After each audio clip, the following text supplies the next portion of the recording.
Queridos amigos y hermanos, que la paz de Dios esté con todos ustedes en todos los lugares de su habitación.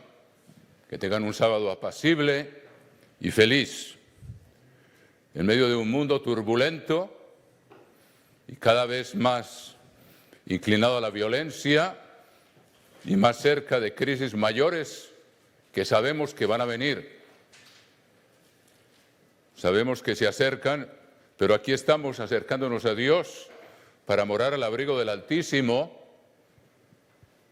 y estar tranquilos cuando lleguen los tiempos difíciles, sabiendo que estamos bajo las alas del Eterno.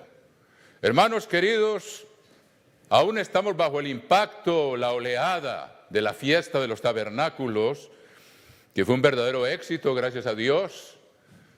Las transmisiones salieron sin tropiezo, Dios lo bendijo todo, y los hermanos aún en las regiones más recónditas, como me he enterado hablando con alguien en Tierra del Fuego, hasta allá llegaron las transmisiones sin ningún problema. Estamos profundamente agradecidos con Dios de que nos unió esas transmisiones, pero ante todo el lema de la fiesta, que debe ser el lema de siempre, unidos en un mismo espíritu. Y esos videos que ustedes mandaron de los diferentes sitios donde estaban en pequeños grupos, eran verdaderamente como una ola de aliento para todos nosotros, y todos veían dónde estaba cada grupo, y cada grupo veía dónde estaban los demás también a medida que se fueron presentando. Fueron días felices, pasaron muy rápido, esos 8 días de la fiesta de los tabernáculos, y aquí estamos, hermanos, después de la fiesta. Y hoy les voy a hablar de un tema que yo siempre hablo en este tiempo, porque Dios nos ordena dar el alimento a su tiempo, a su pueblo, tal como está escrito aquí, y procuramos seguir esas instrucciones. En Mateo capítulo 24 dice,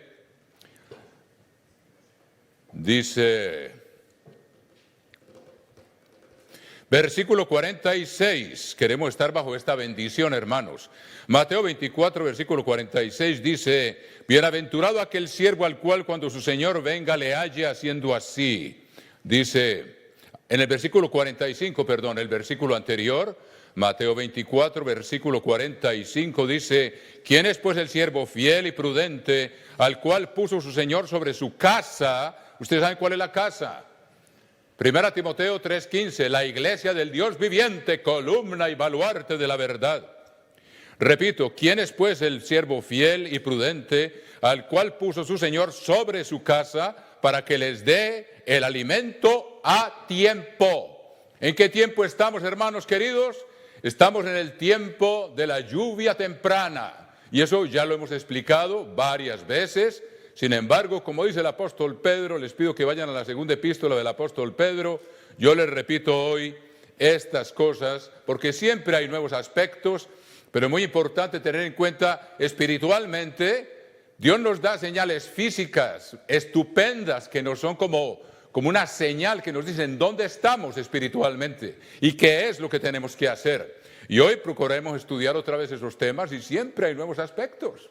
Es maravilloso. Y ustedes recuerdan, yo les explicaba en el pasado que después de la fiesta de los tabernáculos, cuando todo el mundo tiene gran acumulación de las semillas, de lo que se ha sembrado y de los frutos, y fuera de eso, pues lo que hacemos en la fiesta es como que nos sirven un banquete, estamos ahí, todos los días recibimos alimento espiritual en abundancia. Y acuérdense lo que dice. Bueno, primero les voy a repetir lo que dice el apóstol Pedro para que entiendan por qué repetimos estas cosas, y sobre todo para los hermanos nuevos que llevan poco tiempo con nosotros. Ellos es muy importante que tengan esto en cuenta, cuál debe ser nuestra actitud cuando regresamos de la fiesta de los tabernáculos, porque suele ocurrir en el pueblo de Dios que la gente se relaja. Allá estuvimos sentados, nos servían la mesa, abundante alimento espiritual, no teníamos que hacer mayor cosa, levantarnos, esperamos que orar y prepararnos para estar ahí, recibir todo este abundante banquete que Dios nos brindó por medio de los sermones y sermoncillos que se dieron, que fueron verdaderamente una gran bendición, hermanos. Lo digo por todos los que dieron sermoncillos, hicieron una gran labor, y los que estaban encargados de dar sermones también, se mandaron grabados y se transmitieron también. Pero, ¿qué ocurre después de la fiesta? La actitud suele ser que el pueblo de Dios regresa y se sienta y adquiere una actitud como pasiva, como que ya está lleno de todo aquel abundante alimento espiritual de la fiesta de los tabernáculos y se relaja en lo que refiere a la labor que tenemos que estar desarrollando nosotros. Dios trabaja con nosotros, hermanos, y tenemos trabajo que hacer. Regresamos a la fiesta, de la fiesta a trabajar. ¿En qué sentido? No solamente volver a nuestras faenas de rutina, de empleo o el trabajo que tengamos, sino que tenemos obligaciones espirituales delante de Dios, y Dios por medio de su palabra nos enseña, nos da una perspectiva.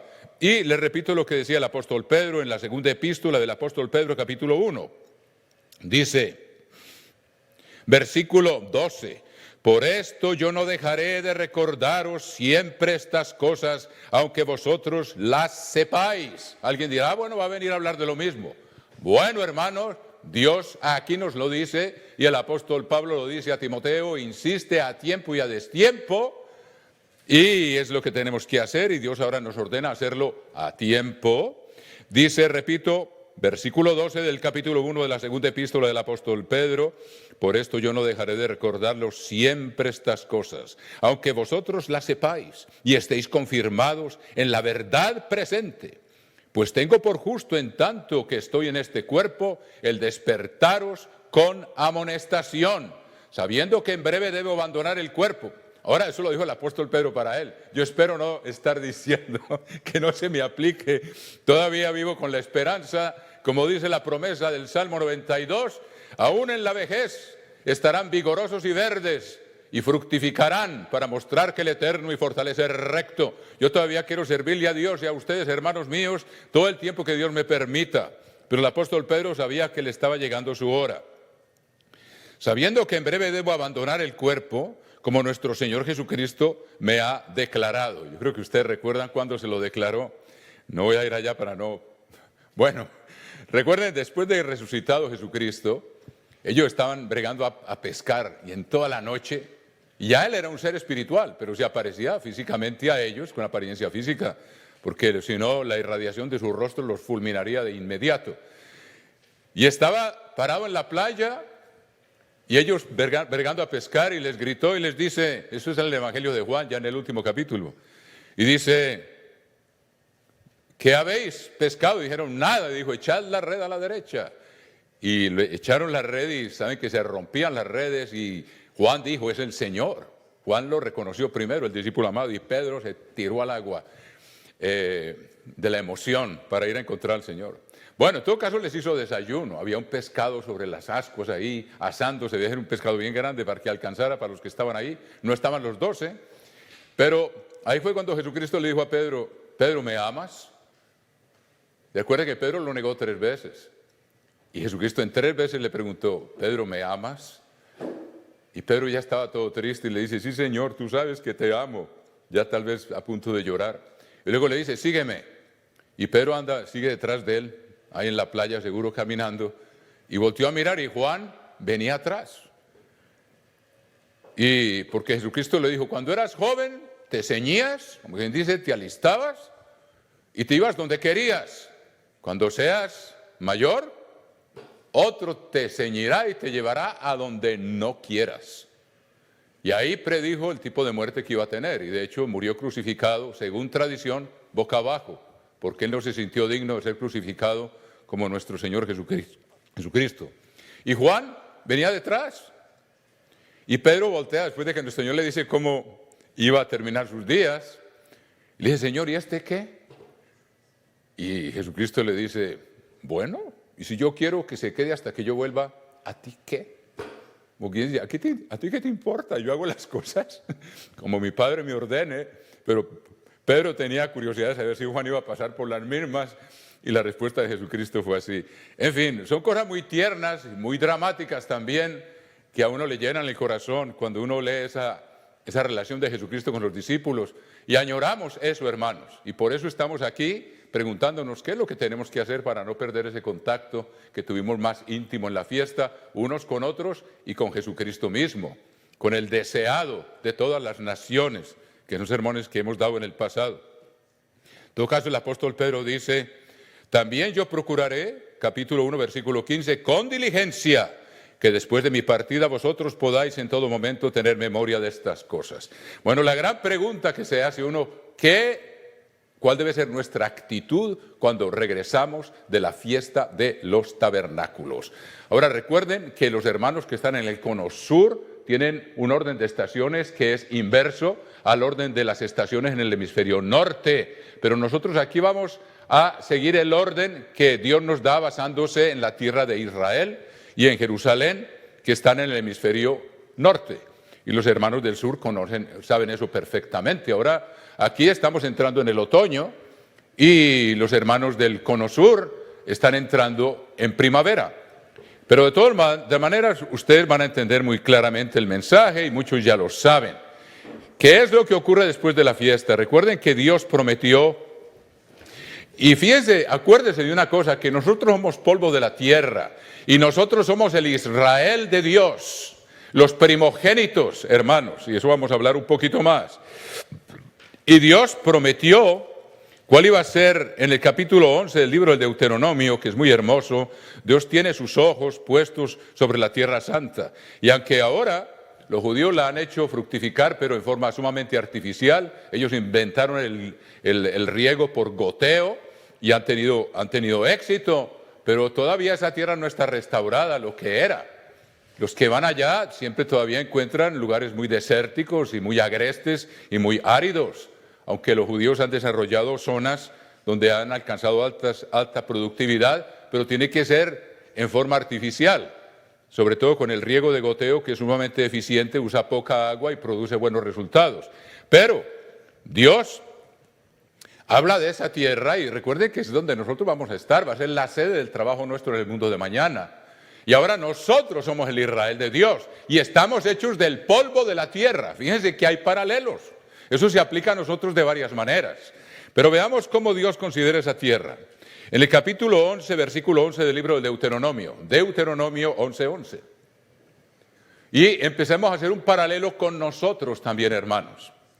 Cómo Dios nos ama y nos ordena tener un orden de vida relacionado con la agricultura de la Tierra Santa. Dios ideó un plan de salvación, hermanos, antes de crear el universo.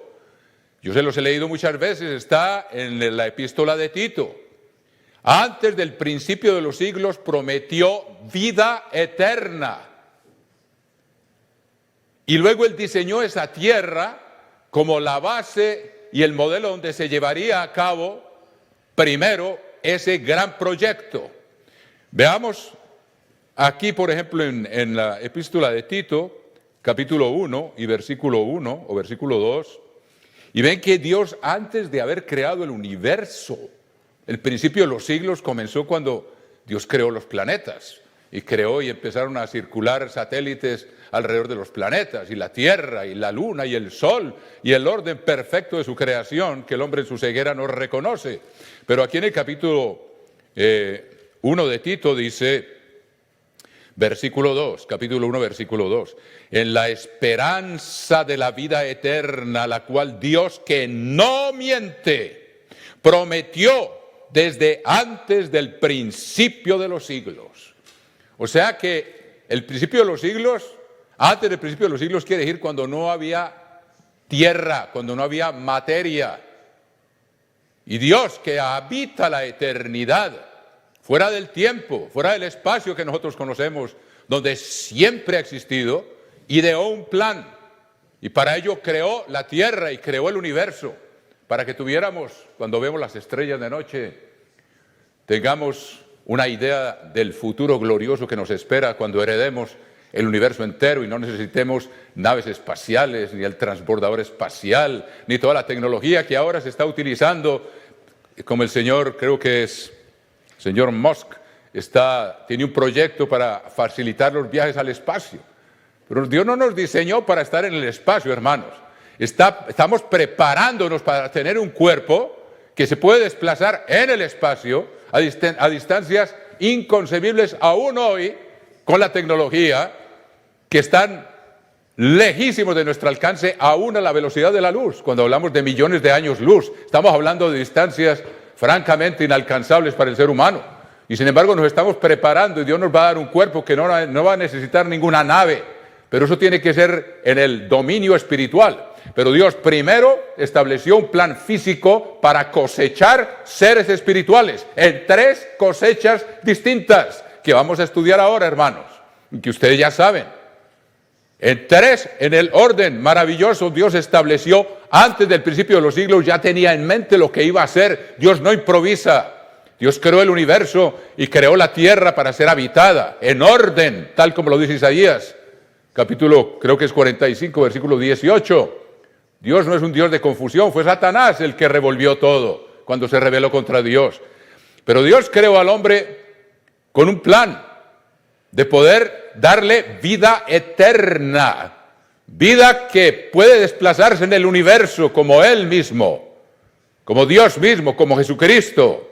Pero eso es un plan que empieza físicamente, donde vamos a tener que aprender a ser fieles en lo poco, mis queridos hermanos.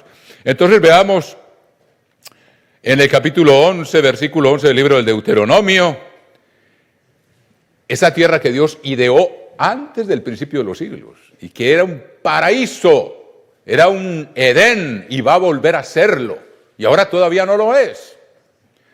Capítulo 11, versículo 11, la tierra a la cual pasáis para tomarla es tierra de montes y de vegas, que bebe las aguas de la lluvia del cielo, tierra de la cual el Eterno tu Dios cuida. Siempre están sobre ella los ojos del Eterno tu Dios. Eso somos nosotros ahora, hermanos. La nación de Israel somos nosotros donde quiera que estemos. Y Dios nos cuida y sus ojos están sobre nosotros, los primogénitos, continuamente como estaban sobre esa tierra. Y vamos a ver que hay muchos paralelos que nos ayudan a saber qué es lo que debemos estar haciendo ahora. Una vez más, versículo 12, tierra de la cual el Eterno tu Dios cuida. Siempre están sobre ella los ojos del Eterno tu Dios. Y nosotros, tal como lo dijo el sermoncillo, sabemos que Dios siempre nos está mirando, hermanos. Y estamos siendo juzgados por lo que hagamos según lo que ya sabemos y lo que Dios nos ha instruido por medio de su iglesia. Ya sabemos lo que debemos estar haciendo. Cuestión es de saber si lo estamos haciendo o no. Siempre, dice, siempre están sobre ella los ojos del Eterno, tu Dios, desde el principio del año hasta el fin. Y eso tiene que ver con las 3 cosechas, tiene que ver con el principio del año y el fin del año. Si obedecieres cuidadosamente mis mandamientos, dice el versículo 13, que yo os prescribo hoy, amando al Eterno vuestro Dios, y sirviéndole con todo vuestro corazón y con toda vuestra alma, yo daré la lluvia en vuestra tierra a su tiempo. Dios nos ayudará para ese crecimiento espiritual. Luego dice, la temprana y la tardía. La temprana ocurre después de la fiesta de los tabernáculos. ¿Por qué? Dios manda la lluvia temprana para que ablande los terrones que se ponen como piedra con la sequedad o con el calor del verano. Y después de la fiesta de los tabernáculos, cuando todavía no ha empezado la siembra, sino que allá llevamos las ofrendas de las cosechas que hemos plantado durante el año, nos alegramos porque hay abundancia, hay cebada, hay trigo y hay frutos del verano que incluyen el vino y el aceite, que son el vino de la viña, de las uvas y el aceite de las aceitunas, hermanos. Entonces, dice, si obedecieres cuidadosamente mis mandamientos, versículo 13, que yo os prescribo hoy, amando al Eterno vuestro Dios y sirviéndole con todo vuestro corazón y con toda vuestra alma. Ustedes saben que tenemos que arar para poder cosechar. Y es interesante que una de las cosas que descuidamos después de la fiesta es la oración. Arar es abrir surcos en la tierra. Y nosotros cuando oramos, estamos arando. Miren cómo se parecen esos 2 verbos. Arar y orar. No se les olvide eso. Nosotros tenemos que venir de la fiesta y no descuidar el orar para abrir los surcos de este cuerpo hecho del polvo de la tierra, con todo el corazón y con todo el alma, para que penetre la semilla de la palabra de Dios y produzca fruto, hermanos. Los paralelos son hermosos. Y hay de nosotros y nos descuidamos. Dice, si obedecéis cuidadosamente mis mandamientos que yo os prescribo hoy, amando al Eterno vuestro Dios y sirviéndole con todo vuestro corazón y con toda vuestra alma, yo daré la lluvia de vuestra tierra a su tiempo. Yo les dije a los hermanos, cuando di el sermón en inglés, allá en el lugar de la fiesta, en Nueva Berna, les dice, es muy factible que cuando termine la fiesta va a caer agua, va a llover, porque Dios nos recuerda que después de la fiesta viene la lluvia temprana, para que ablande la tierra y podamos hacer surcos en la tierra, y no esté tan dura que hasta los bueyes patinan y no logran romper la tierra, pero Dios en su amor la riega y la ablanda. Fíjense cómo está escrito eso, para que vean los paralelos, hermanos, y nosotros somos esa tierra. Vean el Salmo 65, mis queridos hermanos, y ahí vamos a ver eso del principio del año hasta el fin, resumido poéticamente por el rey David. Salmo 65, me encanta este salmo, hermanos. Dice, Salmo 65, tuya es la alabanza en Sión, oh Dios, y a ti se pagarán los votos. Tú oyes la oración, a ti vendrá toda carne, y nosotros nos hemos venido a presentar delante de Dios en la fiesta. Las iniquidades prevalecen contra mí, mas nuestras rebeliones tú las perdonarás. Cuando hay confesión, cuando hay reconocimiento, cuando uno se humilla delante de Dios, Dios perdona.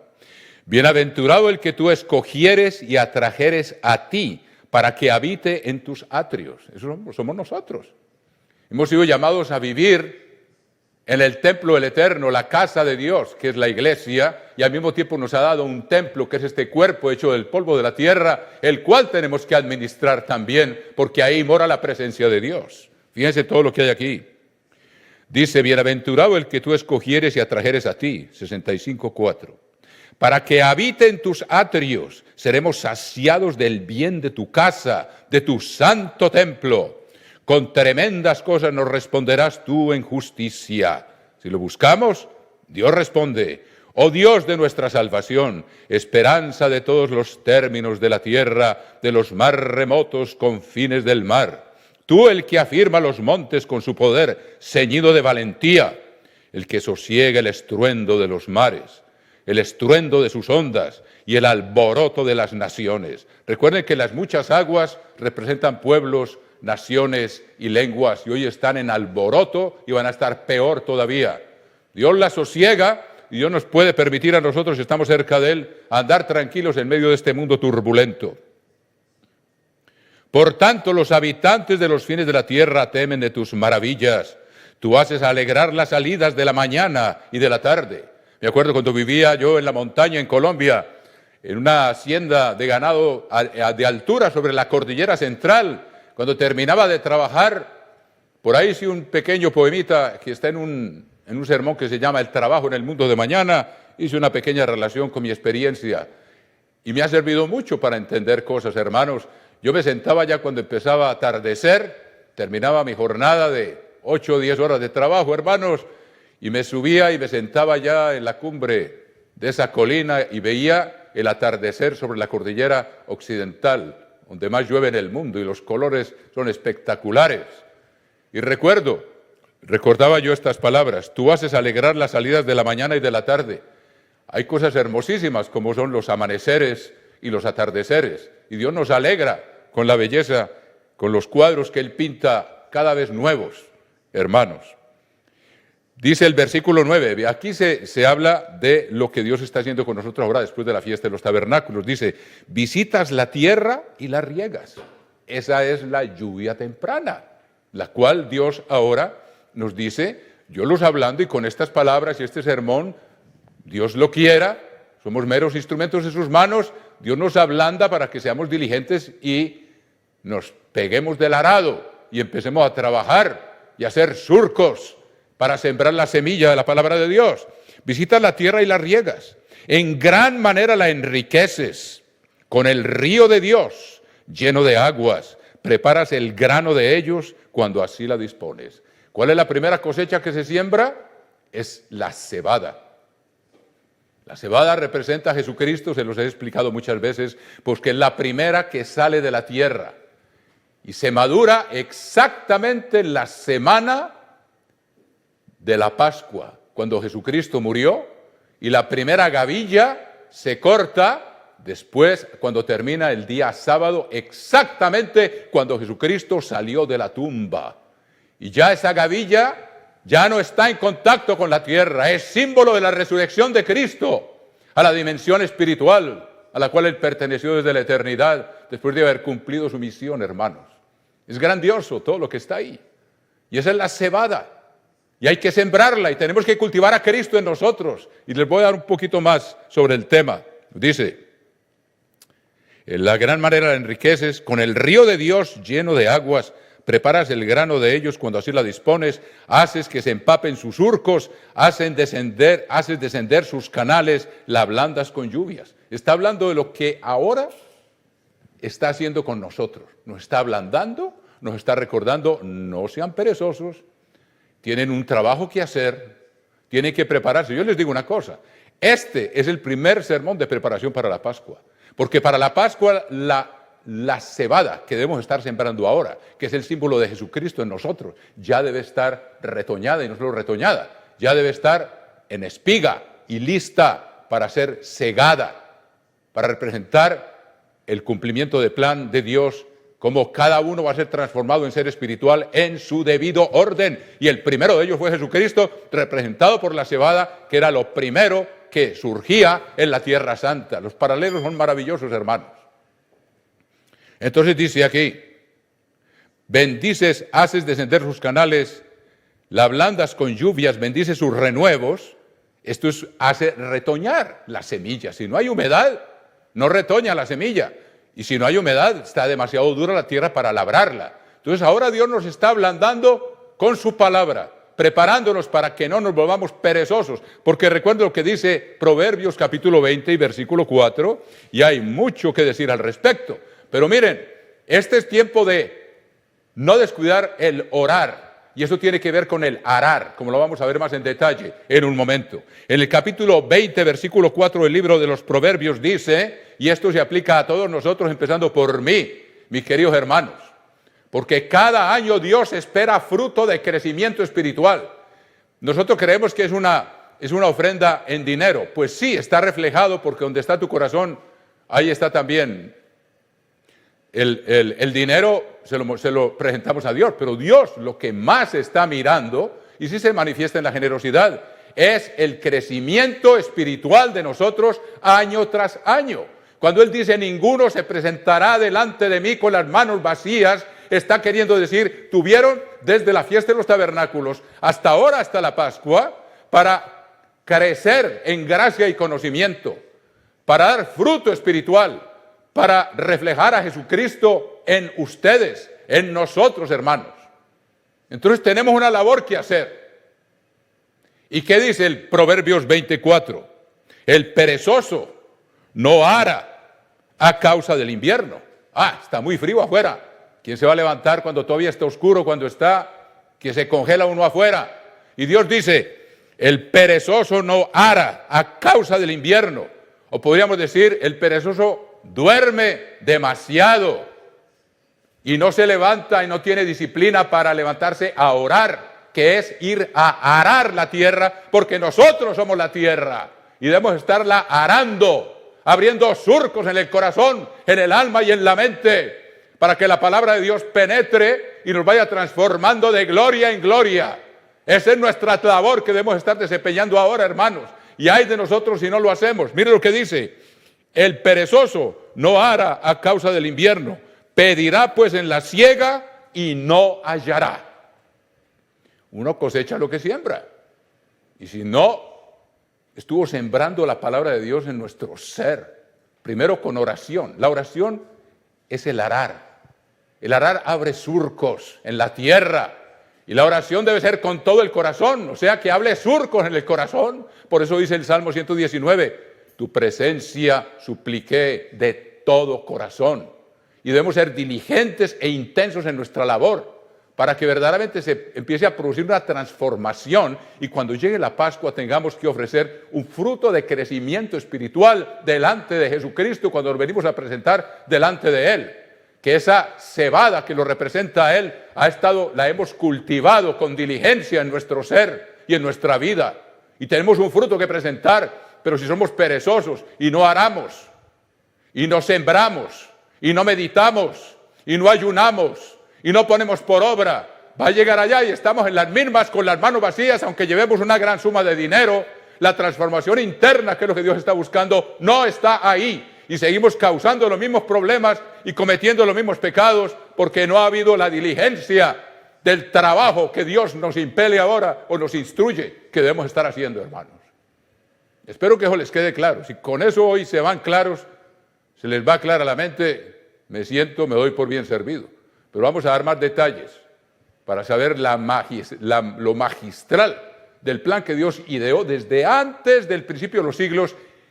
Él prometió vida eterna y esa vida eterna no se recibe si no pasamos por este proceso del cual les estoy hablando. Primero, el pueblo de Israel no entendía la dimensión espiritual de estas cosas y ellos tenían que sembrar la cebada y el trigo. Se siembran más o menos al mismo tiempo, pero yo creo que primero, cuando uno termina ya de arar la tierra y de sembrar la semilla y la cebada, tiene que empezar a sembrar el trigo inmediatamente. Y hay una diferencia muy interesante que ustedes deben de saber. La cebada se madura primero. Y 7 semanas después de que se ha madurado la cebada, se madura el trigo. Y la cebada representa a Jesucristo y el trigo nos representa a nosotros. Lo he explicado muchas veces, no me quiero meter en todos los aspectos técnicos, pero que tengan en cuenta que hay 3 cosechas en la Tierra Santa, por eso dice Dios, 3 veces se presentará todo varón delante de mí. Porque cuando hay una cosecha, hay alegría. Yo me acuerdo de los pueblos del norte de Caldas, con la región de Antioquia, se llamaban las fiestas de la cosecha. Y en todos los pueblos de la tierra, claro, fiestas a los dioses paganos, a los dioses que ellos tienen, pero el pueblo se alegra porque hay cosecha, hay comida, hay seguridad, hay abundancia. Entonces hay alegría. Y Dios estableció 3 cosechas.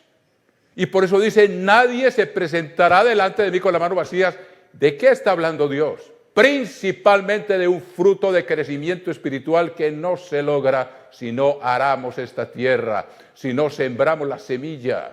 ¿Cuál es la semilla?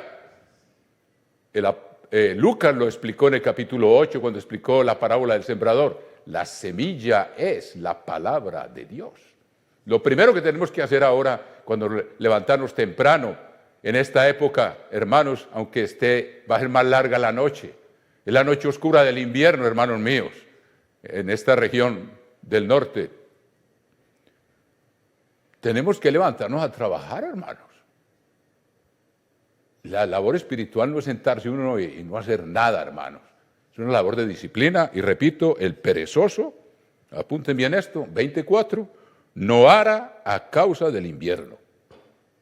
Se queda ahí sentado, pedirá pues en la siega y no hallará. Y si usted van a encontrar proverbios sobre la pereza, van a encontrar muchos. Y lo digo por mí mismo, hermanos. Muchos proverbios van a encontrar.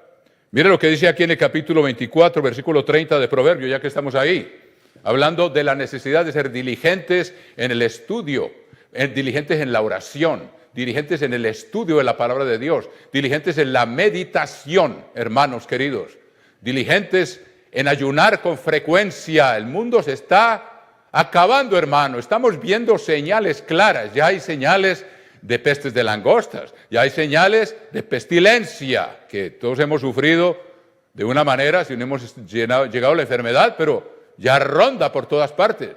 Hay señales de guerra civil, hay señales de guerra entre grupos étnicos, hermanos.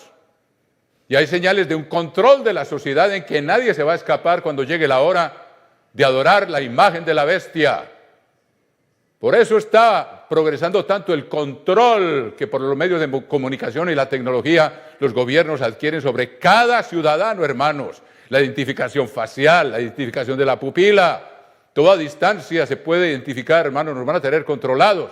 Todo eso va a contribuir al momento en que surja la bestia y haya que adorar una imagen, y haya que quebrantar el sábado y guardar el domingo, Va a haber un control total de la población como nunca antes en la historia lo ha habido, y hacia allá se dirige todo lo que estamos viendo ahora en los adelantos tecnológicos de control de la población. Si no estamos cerca de Dios, hermanos, ¿cómo vamos a resistir eso? ¿O cómo vamos a ser dignos de escapar si una de las principales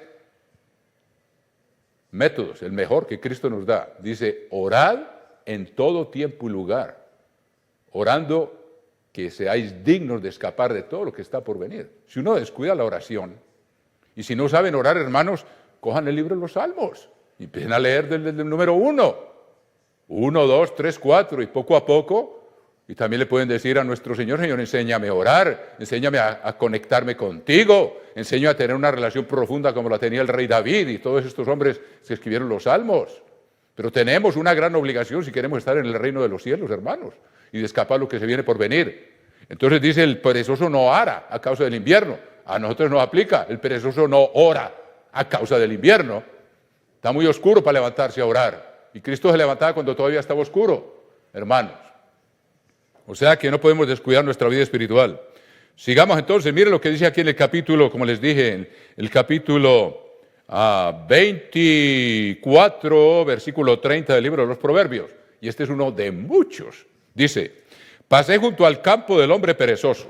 Entonces, 24, 30 de Proverbios. Pasé junto al campo del hombre perezoso y junto a la viña del hombre falto de entendimiento. Ya no sabía lo que tenía que estar haciendo y se descuida. Y he aquí que por toda ella habían crecido los espinos, ortigas habían ya cubierto su faz, su cerca de piedra estaba ya destruida. Miré y lo puse en mi corazón, lo vi y tomé consejo. Un poco de sueño, cabeceando otro poco, poniendo mano sobre mano, otro poco para dormir. Así vendrá como caminante tu necesidad y tu pobreza como hombre armado.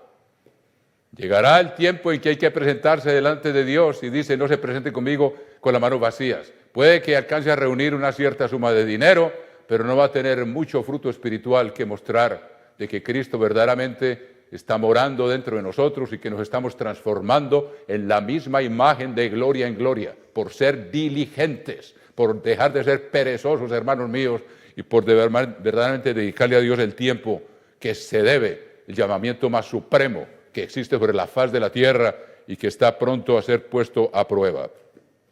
Vamos otra vez al capítulo 11 del libro del Deuteronomio, que es hermoso lo que dice aquí. 11:14. Yo daré la lluvia temprana de vuestra tierra. La lluvia temprana es la que se encarga de ablandar la tierra y de hacer que la semilla germine. Si no hay humedad, la semilla no germina. Esa es la lluvia temprana. Y va desde el mes de octubre hasta principios de enero en la Tierra Santa. O sea, es tiempo de siembra y tiempo del crecimiento de los retoños, como leímos en el Salmo 65. Y eso que no terminé de leerlo, tan bonito ese Salmo. ¿Cómo me brinqué a otra parte? Ustedes me perdonan, hermanos. Pues lo voy a acabar de leer porque sí muestra lo que les estoy diciendo yo aquí. Salmo 65, versículo 10. Haces que se empapen sus surcos, haces descender sus canales, la ablandas con lluvias, bendice sus renuevos. Esta es la lluvia temprana, hermosamente descrita. Y luego dice, tú coronas el año con tus bienes. Luego viene ya el tiempo de la cosecha. Tus nubes destilan grosura. ¿Por qué? La lluvia tardía.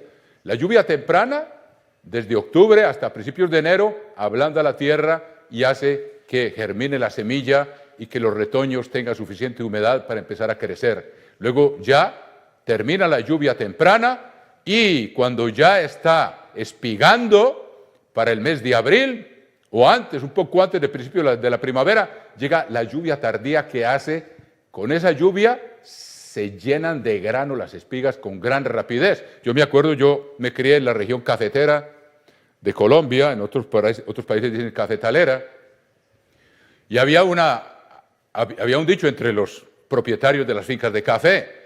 Oye, se vino la lluvia o se vino la traviesa. La traviesa es una cosecha que da antes de la gran cosecha.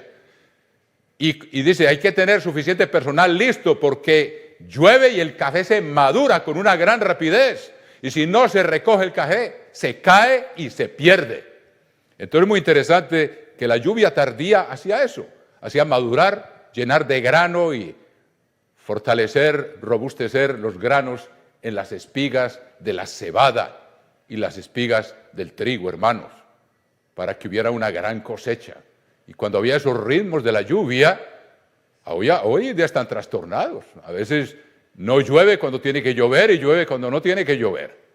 Como dice, como la lluvia en la siega es una maldición, pues están cortando y les cae un aguacero, se moja ese trigo y se daña. En todo caso, hermano, hay mucho que hablar al respecto. Pero leamos otro poquito aquí en el capítulo 11 del libro del Deuteronomio para que vean cómo nosotros somos esa tierra que Dios tiene, que Dios cuida y que sus ojos están siempre sobre ella y nos da instrucciones de lo que tenemos que estar haciendo. En términos agrícolas, tenemos que estar sembrando este cuerpo nuestro hecho del polvo de la tierra con la semilla eterna de su palabra. Y luego dice, versículo 14, yo daré la lluvia de vuestra tierra a su tiempo. ¿Pero cuándo? Cuando le obedecemos de verdad. La temprana y la tardía, ya se los expliqué. La temprana es el retoñar, va ablanda la tierra y retoña. La tardía hace que se llenen las espigas de grano. Y recogerás tu grano, aquí está, 3 cosechas. Son 2 del grano. Primero la cebada, después el trigo. La cebada empieza a cortarse exactamente el día que Jesucristo salió de la tumba. Hermanos, la sincronización de ese plan es asombrosa. Y se los puedo demostrar. Aquí en este mismo, pero vamos a ver un momentico aquí, son tantas cosas que se juntan. Recogerás tu grano, y son 2 cosechas. Primero la cebada, que representa a Cristo, y luego el trigo. Y recuerden una cosa, que la cebada era mucho más barata que el trigo. 3 veces más barata cuando ustedes lo ven aquí en tiempo de hambre. En el capítulo 6 del libro del Apocalipsis hay otra lección profunda que tenemos que tener en cuenta ahí, que ya hemos mencionado antes, pero que es muy bueno que la tengan en cuenta. Dice en el capítulo 6,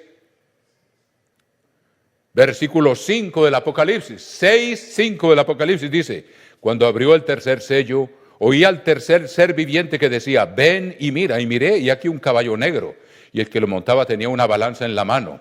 Y oí una voz de en medio de los 4 seres vivientes que decía, 2 libras de trigo por 1 denario, y 6 libras de cebada por 1 denario, pero no dañes el aceite ni el vino. Jesucristo se hizo representar por la cebada, que es más barata que el trigo. Se humilló hasta lo máximo, hermanos. Y nosotros que estamos representados por el trigo, eran panes que costaban más, porque el trigo es más suave, tiene tal vez más aroma. Pero cuando Jesucristo multiplicó los panes para los 5,000 hombres, sin contar los niños y las mujeres, usted lo lee en el Evangelio de Juan, los panes que él multiplicó eran panes de cebada, que lo representan a él, del cual nos tenemos que nutrir y transformarnos de gloria en gloria en su misma imagen para poder ser su esposa. Recuerden que el marido está hecho a imagen de Dios y la esposa está hecha a imagen del marido. Hermanos, como dice el apóstol Pablo, ambos son a imagen de Dios. Exactamente. Pero es hermoso ver todos los paralelos que hay, mis queridos hermanos, y que nos enseñan cómo debemos llevar a cabo nuestra vida espiritual. Versículo 15. Daré también hierba en tu campo para tus ganados y comerás y te saciarás. Eso cuando se le obedece. Muy bien, hermanos, veamos entonces. Entonces Dios tiene un plan, son 3 cosechas. Y cuando Cristo salió de la tumba, se metía a la hoz para empezar oficialmente. Eso se hacía después de la Pascua, en el primer sábado que venía después de la Pascua. Y Jesucristo murió después de guardar la Pascua el martes en la noche, murió el miércoles en la cruz, estuvo 3 días y 3 noches, y al terminar el sábado, cuando él salió de la tumba, el sumo sacerdote, sin saber lo que estaba pasando, estaba ahí esperando con una hoz, porque como no se puede trabajar el día sábado, tenía que esperar a que se pusiera el sol para poner la hoz en la primera gavilla de cebada, sin que el sacerdote lo supiera. Estaba representando a Cristo saliendo de la tumba, hermanos queridos. y dándole cumplimiento a eso tan asombroso, hermanos. Había alguien arriba en el monte mirando a ver cuándo se ponía el sol y tenían varios testigos y gritaban, ¡se puso el sol! Entonces el sacerdote cortaba la primera gavilla de cebada. Y a esa hora Cristo venía saliendo de la tumba. Fue el primogénito de los muertos. Y así se cumple la primera fase del plan de Dios. Y cuando suene la séptima trompeta, esas primicias del trigo van a ser transformados en un abrir y cerrar de ojos. Y eso van a ser los segundos primogénitos, pero de otra cosecha, que es la del trigo. Y esos primogénitos tienen que estar íntimamente unidos con Cristo, hermanos, y preparados para reinar sobre los frutos del verano, que es la siguiente cosecha, que es la gran multitud que nadie puede contar. Dios tiene un plan increíble, hermanos. Jesucristo salió de la tumba cuando se había madurado la cebada, que primero tuvo que morir, y él tuvo que morir. Y luego sale esa cebada y el sacerdote, aquí por ejemplo en el capítulo, vamos a ver si lo encuentro aquí, capítulo 16 creo que es, del libro del Deuteronomio, sí, dice, en el capítulo 16 y versículo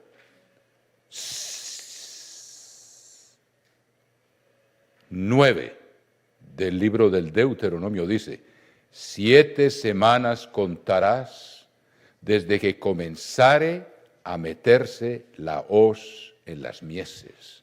Comenzarás a contar las 7 semanas. ¿Y cuándo se metía la hoz en las mieses? Al terminar el primer sábado en esa semana después de la Pascua, o sea, durante panes sin levadura. Cuando Cristo salió de la tumba, porque esto Dios lo tenía planeado desde antes del principio de los siglos. ¿Qué tal, hermanos? Y fíjense que está claramente explicado en Levítico 23. Ahí no dice de qué grano era, pero les voy a mostrar para que no les quede duda que era la cebada y que representa a Cristo y que tenemos que estarla cultivando nosotros ahora para estar preparados para la Pascua, para ser uno con Él. Hermanos, si las aplicaciones se van por todos los lados, son como inagotables. Capítulo 23 del libro del Levítico, versículo 10. Habla a los hijos de Israel y diles, cuando hayáis entrado en la tierra que yo os doy y seguéis su mies, recuerden que entraron en el mes de Abib. Ellos entraron más o menos como el 10 del mes de Abib. Y Josué los circuncidó, porque en el desierto no se habían hecho circuncidar. Y el 14 del mes de Abib celebraron la Pascua, que ese año fue un viernes al anochecer. Y el 14 fue el sábado. Y el 15 comieron espigas nuevas porque ese 15 ofrecieron la cebada de esa tierra que ya les pertenecía a ellos, aunque no la habían tomado todavía, no habían tomado Jericó. Cuando hayáis entrado en la tierra que yo os doy y seguéis su mies, traeréis al sacerdote una gavilla por primicia de los primeros frutos de vuestra siega. Jesucristo es la primicia de las primicias. Nosotros somos primicias, pero del trigo. Y Jesucristo es primicia de la cebada porque sale primero y se madura primero, hermanos.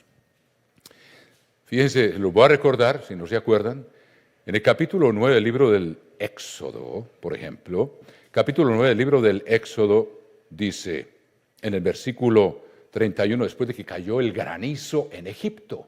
¿En qué mes cayó? En el mes de Abib. Recuerden que ellos salieron, guardaron la Pascua y el primer día panes sin levadura, salieron. ¿Y qué dice aquí?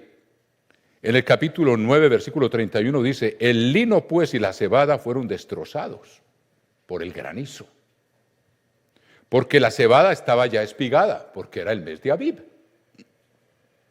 y el lino en caña, mas el trigo y el centeno no fueron destrozados porque eran tardíos, se maduraban 7 semanas después de la cebada. Y el granizo no los destruyó en Egipto. Fíjense ustedes los detalles que da la Biblia.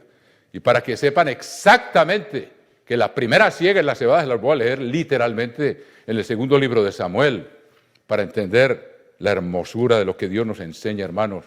En el capítulo 21 del segundo libro de Samuel, dice aquí, en el versículo 9, miremos la mitad del versículo, que no quiero leerlo primero. Segundo Samuel 21, 9, así murieron juntos aquellos 7. 21, 9 del segundo libro de Samuel, apunten esto, los cuales fueron muertos en los primeros días de la siega. Oiga, los primeros días de la siega, al comenzar la siega de la cebada. ¿Eh? Segundo Samuel 21, versículo 9. Dice, los primeros días de la siega, al comenzar la siega de la cebada. Y en el libro de Ruth, está clarísimo, hermanos queridos, Ruth la Moabita. Y es interesante como todo esto se bifurca por todos lados, hermano. ¿Por qué Ruth llegó justo en el tiempo de la Pascua, cuando empezaba la cebada? Ruth era una extranjera y Dios ya estaba dando a entender que le iba a incluir extranjeros, los iba a injertar en el olivo de Israel. Y a Ruth la trajo como un ejemplo, hermanos queridos. Por eso se habla de Ruth en el tiempo de este tiempo de la Pascua y en el tiempo de Pentecostés. ¿Por qué? Mire lo que dice. Pentecostés es cuando se siega el trigo, que se madura 7 semanas después. ¿Cómo sabemos que se madura 7 semanas después? Es muy bueno conocer estas cosas, hermanos, porque nos ayudan a entender que tiene una aplicación práctica en la vida espiritual de nosotros. Mire el capítulo 34 del Éxodo antes de ver a Ruth. Perdonen que los traiga de aquí para allá, hermanos, porque se me amontonan. Estoy lleno de palabras, como decía Eliú. En el capítulo 34 del libro del Éxodo dice, Éxodo 34, versículo 21, 6 días trabajarás. Éxodo 34, 21, mas en el 7º día descansarás, aún en la arada y en la siega descansarás. Versículo 22, aquí está, también celebrarás la fiesta de las semanas, la de las primicias de la siega del trigo y la fiesta de la cosecha a la salida del año. Bueno, el libro de Ruth, hermosamente en el versículo 22 del primer capítulo, Ruth, primer capítulo, versículo 22. Así volvió Noemí y Ruth la Moabita, su nuera, con ella, volvió de los campos de Moab y llegaron a Belén al comienzo de la siega de la cebada. Todo esto tiene significado profundo. Es una extranjera que llega en el tiempo de la Pascua, hermanos. Y luego vemos que sigue trabajando hasta que termina la siega del trigo, que es la fiesta de los primeros frutos. Dios estaba dando una indicación con esta mujer, la única mujer de la cual la Biblia dice que es mujer virtuosa, es Ruth. Booz le dijo, sé que eres mujer virtuosa, por lo que has hecho con tu suegra. Qué cosa más hermosa. Ahora miren, al terminar el capítulo 2 de Ruth, dice, versículo 23, estuvo pues junto con las criadas de Booz, estoy leyendo Ruth 2:23, espigando hasta que se acabó la siega de la cebada y la del trigo, y vivía con su suegra. Y veamos una más para que ustedes tengan bien claro que primero se madura la cebada, que representa a Jesucristo, y que vale menos que el trigo, porque nos vino a dar un ejemplo de humildad, que tenemos que aprender, porque Dios resiste a los soberbios y da su gracia a los humildes. En el capítulo 12 de Mateo, o al final del capítulo 11 dice, aprended de mí, que soy manso y humilde de corazón. Hemos sido llamados a ser uno con Jesucristo. Y si no aprendemos de Él a ser humildes y a reconocer nuestros errores y a arrepentirnos de nuestros pecados y a humillarnos en su presencia, como también se explicó en el sermoncillo con la parábola del publicano y el fariseo, porque lo dijo muy bien Abelardo, Dios no nos llamó porque fuéramos mejores que los demás, nos llamó por misericordia, pero seguimos siendo malos, o por lo menos inclinados al mal, y tenemos el gran privilegio de vencer, pero siempre tenemos que depender de Dios y nunca enorgullecernos porque esos triunfos le pertenecen a Cristo, porque nos vamos transformando de gloria en gloria en la misma imagen para ser uno con Él, y eso no se puede hacer si no cultivamos desde ahora y nos preparamos para la Pascua.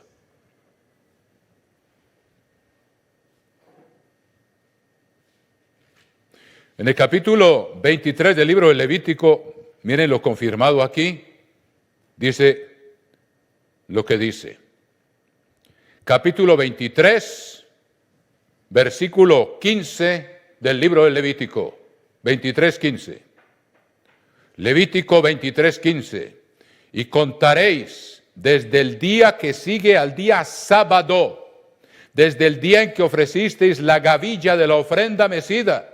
Ya les dije, el día que sigue al día sábado, ¿cuándo? Durante la fiesta de los panes sin levadura, después de la Pascua, viene un sábado, y Cristo lo cumplió al pie de la letra.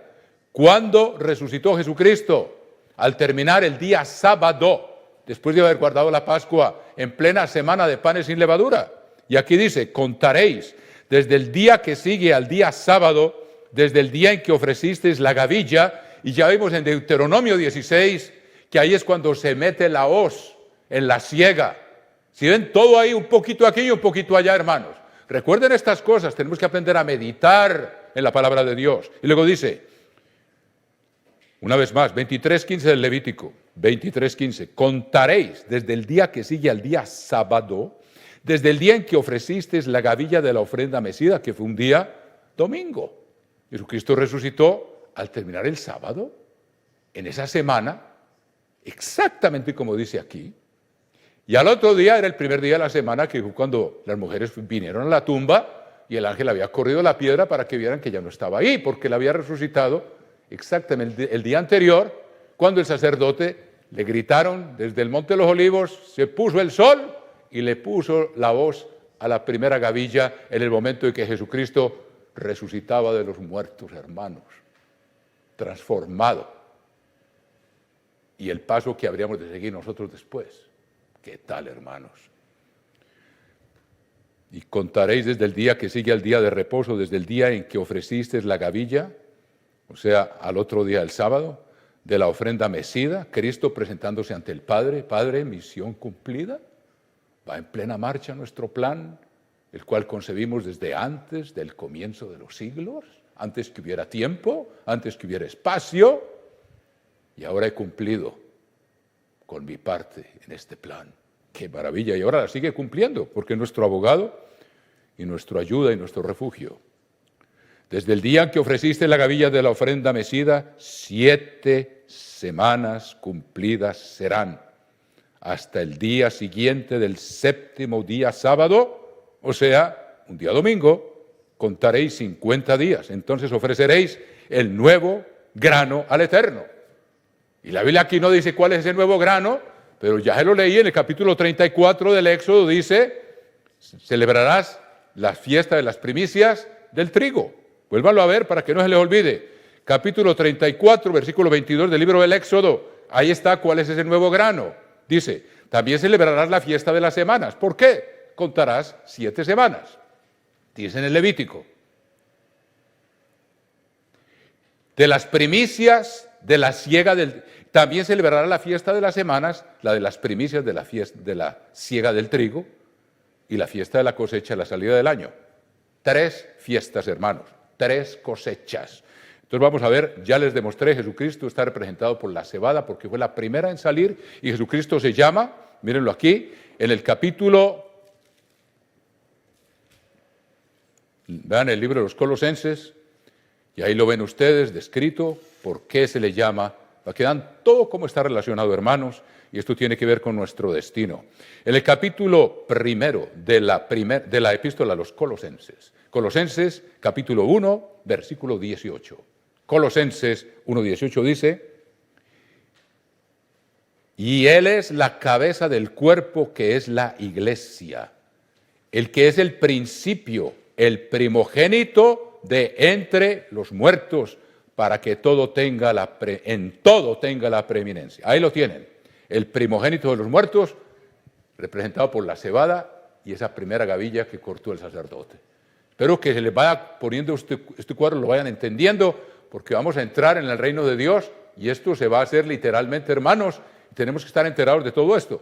Y fíjense que en el libro del Apocalipsis, capítulo 1, se le llama también el primogénito de los muertos, porque él murió y fue enterrado, como así como el grano de la cebada tuvo que haber muerto cuando fue sembrado, y ya para el tiempo de la Pascua ya está listo para ser segado, porque ha producido fruto y resucita, símbolo de resurrección. Vean el capítulo 1 del libro del Apocalipsis, lo que dice aquí. Capítulo 1, versículo 5. Y de Jesucristo, el testigo fiel, el primogénito de los muertos y el soberano de los reyes de la tierra, que son las primicias de la siguiente cosecha, que es la del trigo, somos nosotros.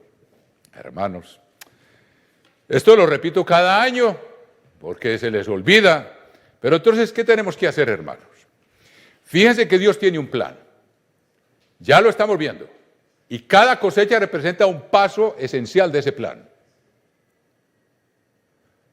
La primera cosecha en la Tierra Santa era la cebada, ya vimos, representa a Jesucristo.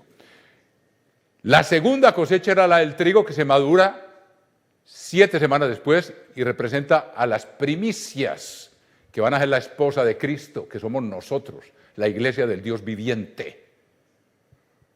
Y la tercera cosecha representa los frutos del verano, que es esa multitud que va a entrar, que va a salir de la gran tribulación, van a salir con vida, pero todavía en carne y hueso, 1/10 parte de la humanidad, como lo estudiamos en Zacarías, y se van a reproducir y van a llegar a ser una multitud que nadie puede contar.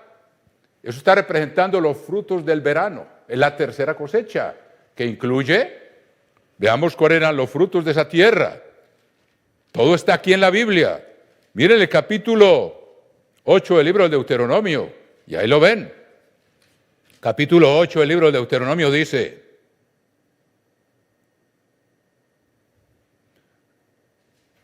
es lindo esto, hermanos, me encanta leer esto, dice 8:7, porque el Eterno tu Dios te introduce, Deuteronomio 8:7, en la buena tierra, tierra de arroyos, de aguas, de fuentes y de manantiales. Recuerden que Jesucristo promete, cuando habló en el último y gran día de la fiesta, el que en mí cree, de su interior correrán ríos de agua viva.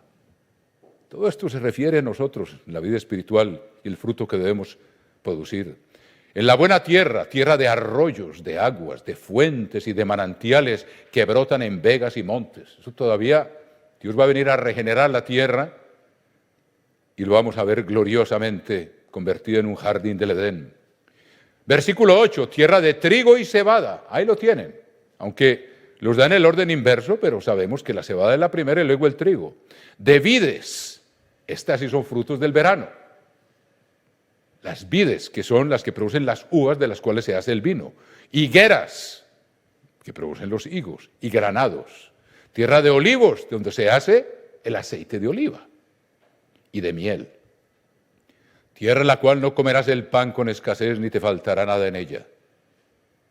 Bueno, hermanos, en todo caso, esto es bellísimo. Ese plan de Dios consiste entonces que Él tiene un plan que ideó en dar vida eterna. Y volviendo a términos sencillos, Dios ideó que en esa tierra santa, sobre los cuales sus ojos están todo el año, la más bella de las tierras, como Él mismo lo dice, cuando sea restaurada, ahí se debería producir ese plan físicamente.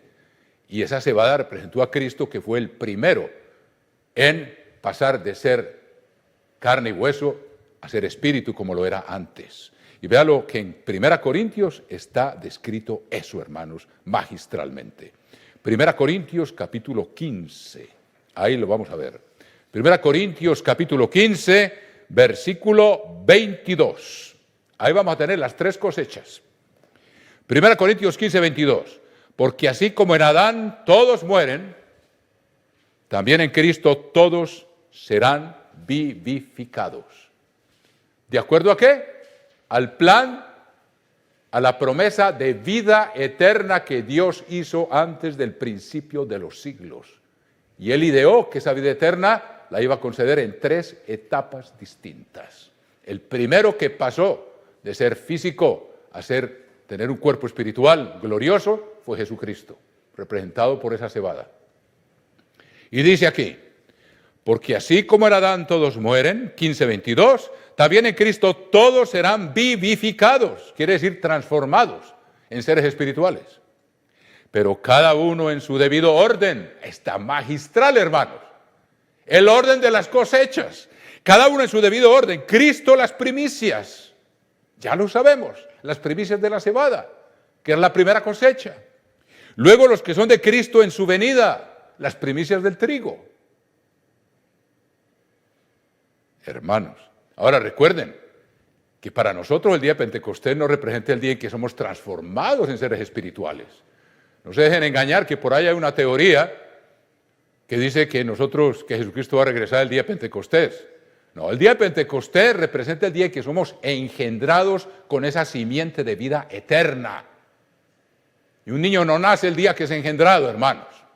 Pero es lo que representa Pentecostés cuando fuimos bautizados y se nos impusieron las manos y recibimos el Espíritu Santo, que es la simiente de vida eterna que Dios prometió desde antes del principio de los siglos.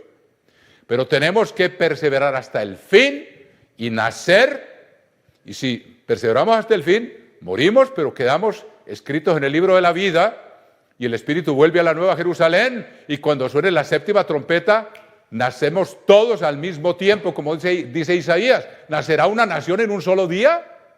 O sea, la nación del Israel espiritual, las primicias de Dios van a nacer en un solo día, un solo cuerpo de nación. 144,000 cuando suene la 7ª trompeta, mis queridos hermanos. Pero fíjese que son 3 cosechas. Y luego dice, cada uno en su debido orden. Cristo las primicias, versículo 23, luego los que son de Cristo en su venida, que eran las primicias del trigo, luego el fin, cuando entregue el reino a Dios. ¿Qué quiere decir esto?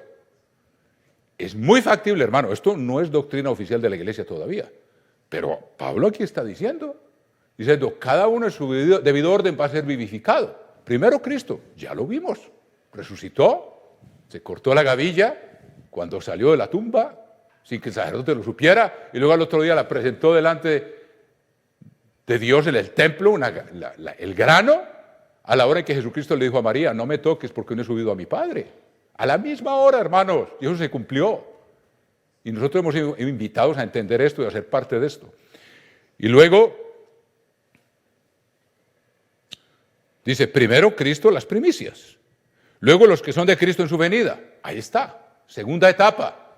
¿Y qué dice después? Luego el fin. ¿Cuándo es el fin? El fin es cuando termine el juicio del gran trono blanco. Y empiecen, los que ya son transformados, pueden resistir lo que va a ser los nuevos cielos y la nueva tierra, que se van a consumir los elementos, se van a derretir, es una cosa dramática como la describe el apóstol Pedro en su segunda epístola, hermanos. Entonces es muy factible. Yo no estoy diciendo que esto es doctrina oficial, pero Pablo está hablando de Cristo, primero que fue vivificado, ya lo fue. Luego los que son de Cristo en su venida, y luego dice el fin. Y resulta que en el plan de Dios son 3 cosechas. La primera, la cebada; la segunda, las primicias del trigo; y luego los frutos del verano, que son todos los que entran al milenio. Por eso la fiesta de los tabernáculos es la fiesta en que se recoge sobre todo el vino y el aceite, que son frutos del verano. Las vendimias se maduran por el mes de agosto, y ya para la fiesta de los tabernáculos ya hay vino nuevo, y luego lo último que se madura son las olivas, o sea, las aceitunas, y ya en la Tierra Santa, aunque en España a veces se maduran hasta enero, pero en la Tierra Santa normalmente, en el orden que Dios estableció primero, las aceitunas también se maduran por el tiempo en que se maduran las vides, y se hace el vino, y se hace el aceite de oliva. Y eso representa la tercera cosecha, que ya no son primicias, es el resto de la humanidad, una multitud que nadie puede contar. Fíjese usted en el capítulo 7 del Apocalipsis, hermanos, qué cosa más asombrosa. Aquí dice, los 144,000 son sellados, en el capítulo 7, y luego en el versículo 9 dice, después de esto miré, y aquí una gran multitud, la cual nadie podía contar, de todas las naciones y tribus y pueblos y lenguas que estaban delante del trono y en la presencia del Cordero, vestidos de ropas blancas y con palmas en las manos. Las palmas en la mano representan la fiesta de los tabernáculos, cuando había que cortar ramas de árboles frondosos y hermosos. Y por eso el pueblo, cuando Jesucristo entró en Jerusalén, cortaron palmas porque lo veían como el Mesías que vendría a instaurar el milenio. ¿Me entienden, hermanos? Esto es asombroso. Dice, una gran multitud, y clamaron a gran voz diciendo, la salvación pertenece a nuestro Dios, y son de todos los pueblos, naciones y tribus y lenguas. Recuerden que los 144,000 hermanos, podemos venir de todas las naciones del mundo, pero somos injertados en Israel y representamos una nación, el Israel de Dios. Esas son las primicias, es Israel. Los que ya vienen después ya no son primicias y van a conservar, aunque sean seres espirituales, el nombre del origen de sus pueblos, hermanos. Tremendo. Bueno, yo me metí por ese tema, pero ahora apenas vamos a empezar a decir en qué consiste nuestra labor ahora.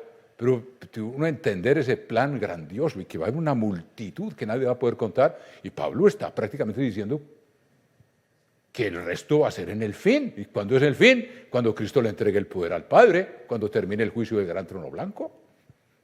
Entonces habrá nuevos cielos y nueva tierra, y esos son toda esa humanidad que habrá aceptado la predicación de Jesucristo y de nosotros durante el juicio del gran trono blanco y durante el milenio. Al parecer se van a juntar las dos multitudes, hermanos, porque ahí no está hablando de que hay 3 y 4, dice, y luego el fin, y Dios dice, 3 veces se presentarán delante de mí. Está presentando 3 cosechas, y la Biblia habla de 3, el grano, y el grano comprende 2, la cebada y el trigo, y luego los frutos del verano. Y los frutos del verano incluyen también, vean ustedes, por ejemplo, aquí en Isaías, en el capítulo 40 de Isaías, dice, capítulo 40 de Isaías, por ejemplo, habla de los frutos del verano literalmente. Dice, versículo 10, Jeremías 40:10, y he aquí que yo habito en Mizpa, para estar delante de los caldeos que vendrán a nosotros. Mas vosotros tomad el vino, que es de las uvas, los frutos del verano y el aceite, y ponedlos en vuestros almacenes. Ahí está. ¿Y el aceite de dónde viene? De las aceitunas. Entonces los frutos del verano no son grano, son frutos, y que incluyen los granados y los higos y las uvas y las aceitunas y los frutos del verano. Y eso es la tercera cosecha, hermano. ¿Qué tal?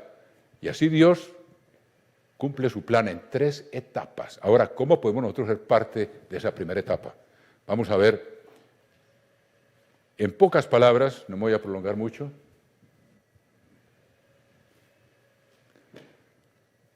¿cómo podemos aprovechar este tiempo en que Dios nos está ablandando el corazón y no ser perezosos, sino arar en este templo hecho del polvo de la tierra para sembrar la semilla?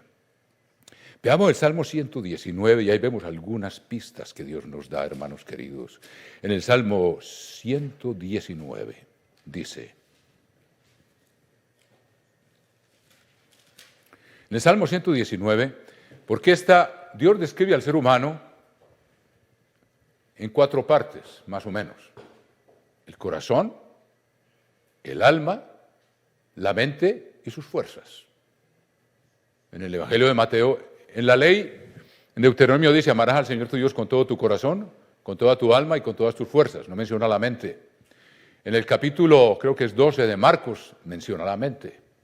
Con todo tu corazón, con toda tu alma, con toda tu mente y con todas tus fuerzas. Entonces, ¿cómo podemos nosotros, que somos polvo de la tierra, utilizar estas analogías para aplicarlas al crecimiento espiritual que Dios espera de nosotros? Lo primero que tenemos que hacer es que sabemos que salimos de la fiesta y que no es tiempo para echarse en el sofá a no hacer nada. Y que el que no hará ahora, que dije, el que no empieza y sigue una vida de disciplina de oración, cuando llegue la Pascua, Puede que improvise ahí, pero no va a haber crecimiento espiritual. Dios nos da desde ahora hasta la Pascua una oportunidad más para crecer espiritualmente en la gracia y en el conocimiento de Jesucristo. Y para eso tenemos que arar esta tierra que somos nosotros, este cuerpo. Y lo primero que tenemos que arar es abrir surcos en el corazón, buscar a Jesucristo con amor, con intensidad. Cristian dio un mensaje muy hermoso en la fiesta del amor que manifestó Ruth, cuando le dijo: donde tú vayas, iré yo, tu pueblo será mi pueblo, tu Dios será mi Dios, y donde tú mueras, moriré yo. Y cómo Esther arriesgó la vida si el rey no la había mandado a llamar, y el que se presentara delante del patio real sin haber sido llamado, lo ejecutaban. Y Esther tenía que interceder por su pueblo y dijo: me voy a ir a presentar ante el rey, pero primero ayunaron 3 días, ella y todos los judíos. Y al tercer día fue y se presentó delante del rey. Y ella dijo: y si perezco, que perezca. O sea, estuvo dispuesta a ofrecer su vida por su pueblo. Pero veamos entonces, aquí en el Salmo 119 encontramos que hay relación con la mente y con el corazón, y con ese estado de oración que Dios quiere que tengamos para que podamos crecer espiritualmente, como arar, que significa orar para nosotros, abrir los surcos. Dice aquí: bienaventurados los perfectos de camino, los que andan en la ley del Eterno. Bienaventurados los que guardan sus testimonios y con todo el corazón le buscan. Ahí está. Lo primero que hay que abrir un surco para que entre la semilla de la palabra de Dios y podamos crecer es en el corazón, hermanos. Y luego hay muchas otras referencias. Dice en el versículo 32, dice: por el camino de tus mandamientos correré cuando ensanches mi corazón. Y vemos que el corazón aparece una y otra vez. En el versículo 34 dice: dame entendimiento, que francamente es como arar la mente para que entre la palabra de Dios. Recuerde que la palabra de Dios es la semilla, y aquí estamos hablando de siembra. La palabra de Dios es la semilla, como lo dice en Lucas capítulo 8, donde explica la parábola del sembrador. Entonces, para que eche raíz en nosotros hay condiciones. Dice: dame entendimiento y guardaré tu ley, versículo 34, y la cumpliré de todo corazón. Dame entendimiento quiere decir, abre mi mente para entenderla, y la cumpliré de todo corazón. Y luego dice, versículo 36, inclina mi corazón a tus testimonios. Vamos a ver únicamente unos pocos ejemplos.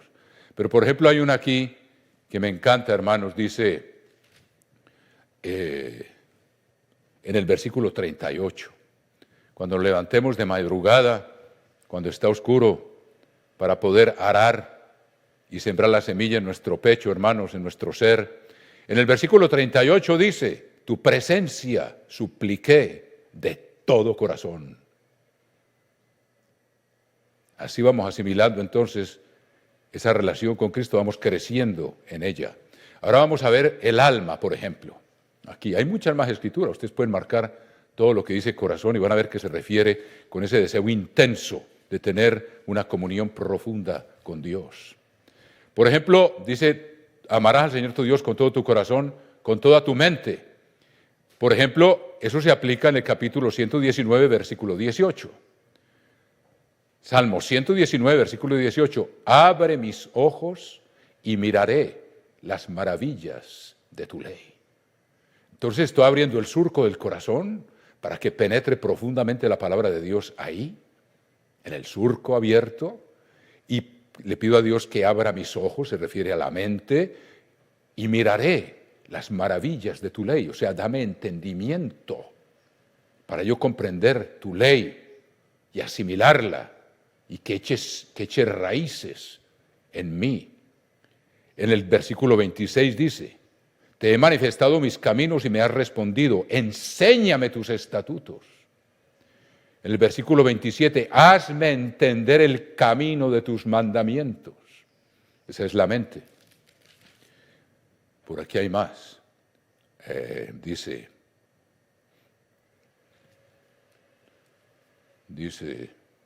En el versículo 64, por ejemplo, dice, de tu misericordia, oh Eterno, está llena la tierra, enséñame tus estatutos. En el versículo 66 dice, Salmo 119, enséñame buen sentido y sabiduría. Esto es abrir surcos en la mente, hermanos, porque tus mandamientos he creído. Versículo 68, bueno eres tú y bienhechor, enséñame tus estatutos. Versículo 73, tus manos me hicieron y me formaron, hazme entender tu palabra. Y como vimos, abre mis ojos y miraré las maravillas de tu ley, hazme entender y aprenderé tus mandamientos.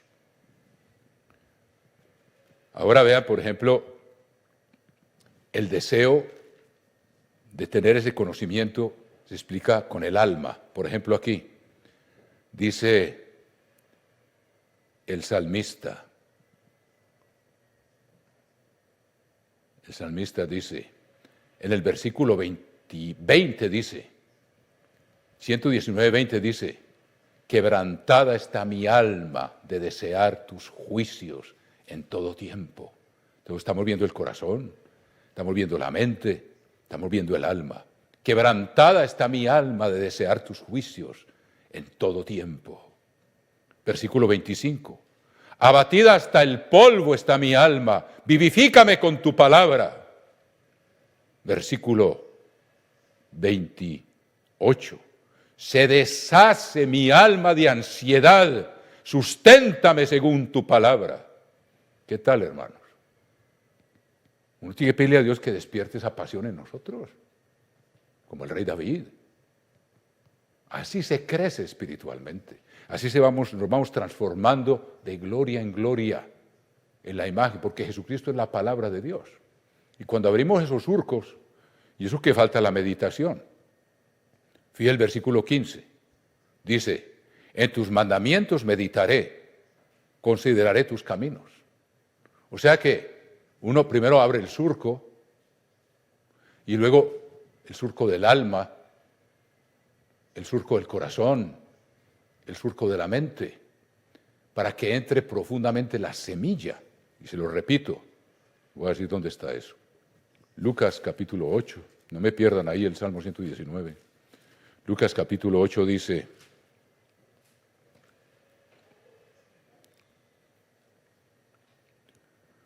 versículo 11, Lucas 8:11. Esta es pues la parábola, la semilla es la palabra de Dios. Y Jesucristo es la palabra de Dios en persona. Y la Biblia es la palabra de Dios escrita. O sea que cuando abrimos los surcos para que penetre la palabra de Dios que tenemos escrita, también está penetrando la esencia de Cristo mismo en nosotros, hermanos. Y nos alimentamos de Él.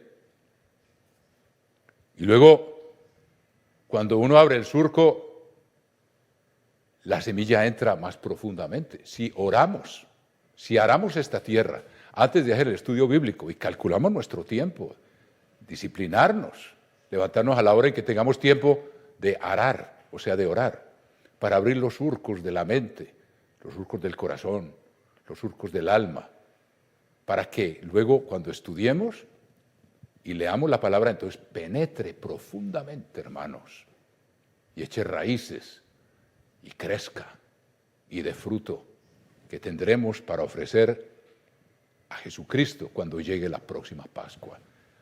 Ahora empieza la preparación para la Pascua. Nosotros damos sermones antecitos de la Pascua, pero francamente, si vamos a presentar un fruto de crecimiento espiritual, eso empieza desde ahora, hermanos, cuando estamos sembrando y abriendo los surcos de nuestro ser para que penetre esa palabra y nos dirija en todo momento, como dice, lámpara es a mis pies tu palabra y lumbrera a mi camino. Y cuando abrimos el surco por la oración, orar, luego viene el estudio bíblico y estamos dispuestos, y esa semilla, la palabra adquiere mucho más significado cuando uno ha orado antes.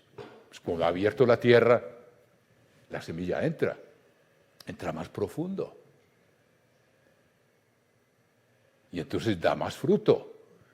Y luego Dios nos ayuda y claro, da el crecimiento, empiezan las raíces a salir y a sacar nutrientes de la tierra. Y francamente eso se puede comparar con la meditación. Cuando uno ha leído, uno no puede meditar la palabra de Dios si no la ha leído. Y no ha entrado, si no ha entrado profundamente en uno porque no ha orado, pues es muy superficial. Pero si hacemos esta operación, va a haber crecimiento, hermanos. Cuando venga la Pascua vamos a tener, Señor, hay más presencia tuya en mí. No que seamos, que nuestro ego se ha agrandado. Al contrario, el ego se ha achiquitado y Jesucristo tiene más presencia en nosotros. Como Pablo decía, yo ya no vivo. Yo estoy crucificado con Cristo y Él es el que vive en mí. Ese es el verdadero crecimiento espiritual, es ser uno con Él. Cultivar esa cebada que es Cristo, hermanos, y la humildad, aceptar la corrección y tener la disciplina de cuidar nuestros ojos, hermanos, y nuestros oídos en el medio de este mundo. Porque si uno sale de la oración, de haber arado y de haber sembrado esa semilla, hermanos, tiene que estar meditando después el resto del día, haciendo referencia a eso. Por eso dice que el justo medite la palabra de Dios día y noche. Y fue lo que Dios le dijo a Josué, no se apartará de ti este libro de la ley, meditarás en él día y noche. Pues primero hay que orar, luego se siembra y luego se echa la raíz, que es como cuando empieza a relacionarse. Cuando uno medita en un tema de la Biblia, empieza a ver, como hoy les he leído, ¿ven ustedes cómo está relacionado? Bueno, que hay 3 cosechas, ¿cuáles son? ¿Cómo hace uno para saber? Tiene que buscar en un rincón, buscar en el otro rincón y ahí se va armando el cuadro. Eso es producto de meditación y de búsqueda. Entonces se va enriqueciendo el sentido y la sabiduría. La palabra de Dios es inagotable. Y cuando practicamos estas cosas y le pedimos a Dios, desarrollamos, oramos, desarrollamos ese sentido de amor a esa palabra con el alma, con la mente y el corazón. Y se va desarrollando la meditación, que es el pensar en las diferentes aplicaciones, que son múltiples. Y también tener la disciplina para no perturbar la presencia de Dios en nosotros, de cuidar nuestros ojos, hermanos. Hoy en día vivimos en una sociedad donde nos asalta la sensualidad por todos lados. Aunque estén casados o estemos solteros, eso nadie se escapa. Y tenemos que aprender lo que Cristo dice, si tu ojo te es ocasión de caer, sácalo y échalo de ti, para que poner por obra lo que estamos leyendo. Tener cuidado, si no disciplinamos la mente y el corazón y los ojos y los oídos. Y son condiciones para entrar al lugar de refugio, hermanos. Que se tapa los ojos para no ver cosa mala y se tapa los oídos también para no oír cosa mala. Y luego se habla mucho de meditación, por ejemplo aquí también, versículo 15 del Salmo 119, en tus mandamientos meditaré. O sea, diferentes aplicaciones. Esas son raíces que empiezan a crecer y que se van relacionando con otras cosas, diferentes nutrientes. En el versículo 23 dice, príncipes también se sentaron y hablaron contra mí, mas tu siervo meditaba en tus estatutos. ¿Por qué? Porque los ha estudiado. Y luego dice, hazme entender el camino de tus mandamientos para que medite en tus maravillas. El versículo 27. Bueno, y ustedes pueden encontrar cantidades de aplicaciones. Este salmo es riquísimo en eso, hermanos queridos. Versículo 97. Oh, cuánto amo tu ley. Todo el día es ella mi meditación. ¿Por qué? Porque la tiene sembrada bien adentro y empieza a echar raíces y empieza a sacar nutrientes de aquí y de allá y nuestra vida se convierte en se ilumina con la palabra de Dios, como dice que es una lámpara. Versículo 99, más que todos mis enseñadores, he entendido porque tus testimonios son mi meditación. Ahí está, hermanos. Podría decirles mucho más, pero esto les digo con todo cariño, hermanos, no perdamos tiempo. Este es el tiempo de la lluvia temprana. Y Dios está haciendo un plan maravilloso y nosotros somos la siguiente etapa. Tenemos que estar listos. Y cuando llegue la Pascua tenemos que parecernos más a Jesucristo, parecernos más a la cebada, de que haya más presencia de Él en nosotros, porque su palabra es la que dirige nuestros pensamientos y nuestras emociones. Y hay crecimiento espiritual y podremos ser uno con Él, que es nuestro destino glorioso. Que Dios los bendiga, hermanos. Podría decir mucho más, pero yo creo que ya con esto, con la ayuda de Dios, nos puede ayudar a ponerlo por obra. Que Dios los bendiga, hermano.